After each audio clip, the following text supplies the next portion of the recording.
Hello, my name is Cecil, and I'm reading the book of Philippians with the Message translation. Today I pick up in Philippians chapter 2. Enjoy. If you've gotten anything at all out of following Christ, if his love has made any difference in your life, if being in the community of the Spirit means anything to you, if you have a heart, if you care, then do me a favor. Agree with each other. Love each other. Be deep-spirited friends. Don't push your way to the front. Don't sweet-talk your way to the top. Put yourself aside and help others get ahead. Don't be obsessed with getting your own advantage. Forget yourselves long enough to lend a helping hand.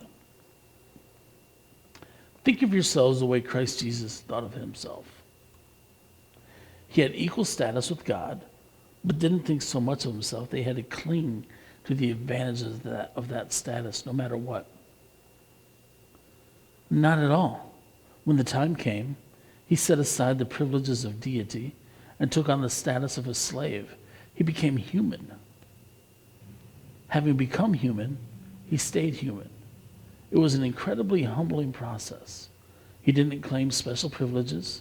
Instead, he lived a selfless, obedient life and then died a selfless, obedient death. And the worst kind of death at that, a crucifixion. Because of that obedience, God lifted him high and honored him far beyond anyone or anything ever. So that all created beings in heaven and on earth, even those long ago dead and buried, will bow and worship before this Jesus Christ and call out in praise that he is the master of all, to the glorious honor of God the Father. What I'm getting at, friends, is that you should simply keep on doing what you've done from the beginning.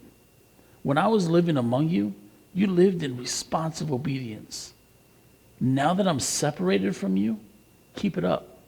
Better yet, redouble your efforts. Be energetic in your life of salvation, reverent and sensitive before God.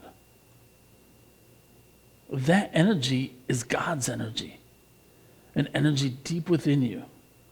God himself willing and working at what will give him the most pleasure. Do everything readily and cheerfully. No bickering, no second guessing allowed. Go out into the world uncorrupted, a breath of fresh air in the squalid and polluted society. Provide people with a glimpse of good living and of the living God. Carry the light, giving message into the night. So I'll have a good cause to be proud of you on the day that Christ returns. You'll be living proof that I didn't go to all this work for nothing. Even if I'm executed here and now, I'll rejoice in being an element in the offering of your faith that you make on Christ's altar, a part of your rejoicing. But turnabout's fair play. You must join me in my rejoicing. Whatever you do, don't feel sorry for me.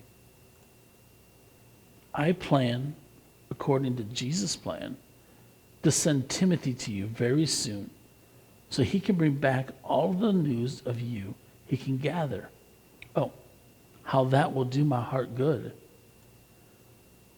I have no one quite like Timothy. He is loyal and genuinely concerned for you. Most people around here are looking out for themselves, with little concern for the things of Jesus. But you know yourselves that Timothy's the real thing. He's been a devoted son to me, as together we've delivered the message. As soon as I see how things are going to fall out for me here, I plan to send him off. And then I'm hoping and praying to be right on his heels. But for right now, I'm dispatching Epaphroditus, my good friend and companion in my work. You sent him to help me out. Now I'm sending him to help you out. He has been wanting in the worst way to get back with you, especially since recovering from the illness you heard about. He's been wanting to get back and reassure you that he is just fine. He nearly died, as you know, but God had mercy on him. And not only on him, he had mercy on me too. His death would have been one huge grief piled on top of all the others. So you can see why I'm so delighted to send him on to you. When you see him again, hale and hearty, how you'll rejoice and how relieved I'll be. Give him a grand welcome, a joyful embrace. People like him deserve the best you can give. Remember, the ministry to me that you started but weren't able to complete, well, in the process of finishing up that work, he put his life on the line and nearly died doing it.